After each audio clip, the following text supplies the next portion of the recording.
Hai semuanya, apa kabar? Dari daerah pesisir, Rios Channel hadir untuk menemani teman-teman. Terima kasih sudah klik video ini. Di video kali ini saya akan membuat talam pisang cup lumer.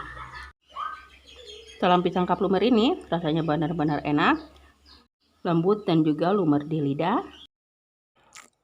Rasanya manis, gurih, tidak membosankan dan bikin nagih. Cara membuatnya sangat mudah sekali. Bahan-bahan yang digunakan pun cukup ekonomis dan mudah untuk ditemukan. Asiknya lagi, satu resep ini saya bisa mendapatkan 58 buah kue talam pisang cup lumer. Simak videonya hingga selesai. Siapa tahu resep ini bisa menjadi cemilan favorit keluarga atau juga bisa menjadi ide jualan teman-teman. Ingat selalu untuk like, subscribe, dan juga komen. Ingat juga untuk menyalakan lonceng notifikasinya. Selamat menonton. Untuk membuat kue talam pisang, di sini saya sudah mempersiapkan 10 buah pisang raja Ambon. Pisang yang akan saya gunakan ini dia sudah masak semua teman-teman. Pisangnya ini sudah saya kupas semua. Selanjutnya saya potong-potong.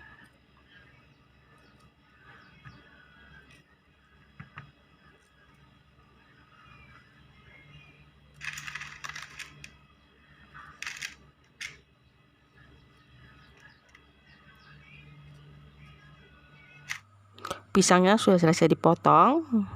Langsung saja saya pindahkan ke dalam blender. Kalau teman-teman tidak ada blender, teman-teman bisa menghaluskan pisang ini dengan secara manual saja. Kemudian tambahkan santan. Di sini saya akan menggunakan 1 liter santan, tapi saya tidak memasukkan 1 liter ini semua ke dalam gelas blender, teman-teman. Karena saya punya gelas blender ini dia kecil, tidak terlalu besar. Pisangnya sudah selesai saya haluskan. Kemudian tuangkan pisang yang sudah di blender ke dalam wadah yang sudah disiapkan. Santan sisanya saya masukkan kembali ke dalam blender karena saya ingin membersihkan sisa-sisa pisang yang masih ada di dalam blender, teman-teman. Dituangkan juga ke dalam blenderan pisang yang tadi. Selanjutnya 7 sendok makan gula pasir, masukkan setengah sendok makan garam, vanili cair saya gunakan kurang lebih setengah sendok makan, 100 gram tepung terigu atau setara dengan 10 sendok makan cembung seperti ini, 100 gram tepung beras atau setara dengan 10 sendok makan cembung seperti ini, dimasukkan. Kemudian semuanya ini diaduk hingga semua bahan tercampur rata.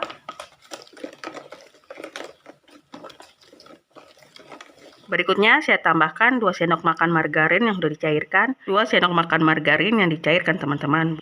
Bukan margarin cair, 2 sendok makan. Diaduk kembali hingga tercampur rata. Pastikan tidak ada bahan yang bergerinil atau menggumpal. Adonannya ini sudah jadi, tapi warnanya ini macam dia pucat dan tidak menarik ya, teman-teman. Saya tambahkan pewarna kuning secukupnya saja. Ini pewarna kuning dia habis lagi. Aduh, parah ini. Kemudian diaduk. Warnanya ini sudah lumayan bagus, sudah tidak pucat seperti yang tadi. Selanjutnya, siapkan cup plastik ukuran 50 ml seperti ini. Teman-teman bisa menggunakan ukuran yang mana saja. Cupnya ini tidak perlu diolesi dengan margarin atau minyak sayur. Isi adonan ke dalam cup yang sudah disiapkan. Isi setengah bagian saja, jangan sampai penuh. Kemudian, atur cup yang berisi adonan ke dalam panci kukusan.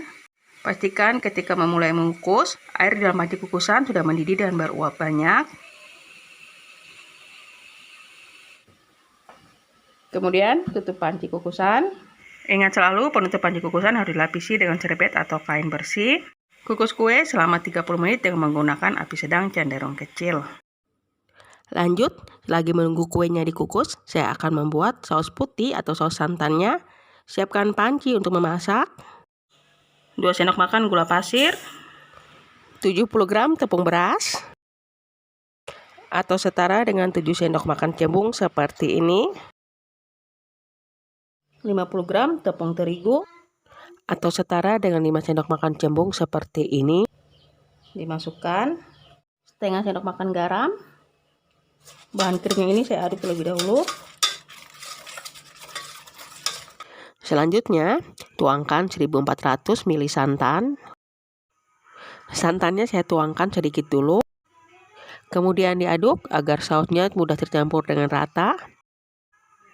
Santan yang saya pakai ini adalah santan segar dengan kekentalan sedang. Saya tambahkan vanili cair kurang lebih setengah sendok makan. Untuk mendapatkan rasa yang lebih creamy dan enak, saya tambahkan 2 sachet susu kental manis putih. Diaduk kembali hingga semua bahan bercampur rata dan tidak ada bahan yang bergerindil atau menggumpal. Kemudian saus putih atau saus santannya dimasak dengan menggunakan api sedang cenderung kecil sambil terus diaduk-aduk. Kalau teman-teman lebih suka saus putih atau saus santannya dia lebih gurih, teman-teman tidak perlu menambahkan gula atau susu kental manis. Sausnya ini dimasak cukup hingga dia mengental seperti ini ya teman-teman. Tidak perlu hingga sausnya mendidih dan meletup-letup. Jika sudah mengental seperti ini, langsung saja matikan kompor. Setelah 30 menit, buka penutup panci kukusan. Selanjutnya, tuangkan saus ke dalam cup.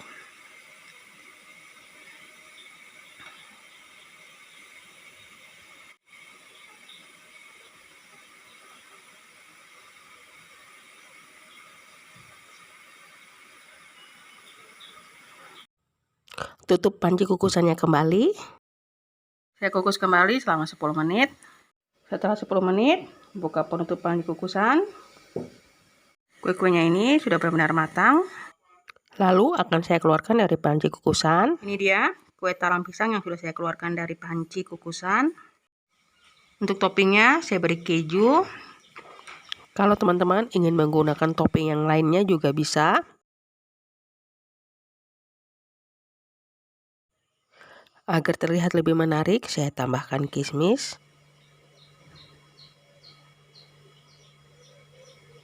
Ini dia hasilnya, kue talam pisang lumer. Saatnya icip-icip. Ketika disendokin kayak gini, kue talamnya dia terasa lembut. Rasanya benar-benar enak teman-teman. Manisnya pas, gurihnya dapat. Untuk teksturnya benar-benar lembut dan lumer di lidah. Perpaduan pisang dan santan benar-benar klop, tidak membosankan dan bikin nagih. Untuk saus santannya benar-benar creamy, pokoknya mantap punya. Sebaiknya talam pisang ini disimpan terlebih dahulu di dalam kulkas dan disantap dalam keadaan dingin. Patut dicoba di rumah karena cara membuatnya sangat mudah sekali. Bahan-bahan yang digunakan pun cukup ekonomis dan mudah untuk ditemukan. Terima kasih sudah menonton video Reels hingga selesai. Ingat selalu untuk like, subscribe, dan juga komen. Ingat juga untuk menyalakan lonceng notifikasinya. Semoga bermanfaat. Sampai jumpa di video-video Reels berikutnya.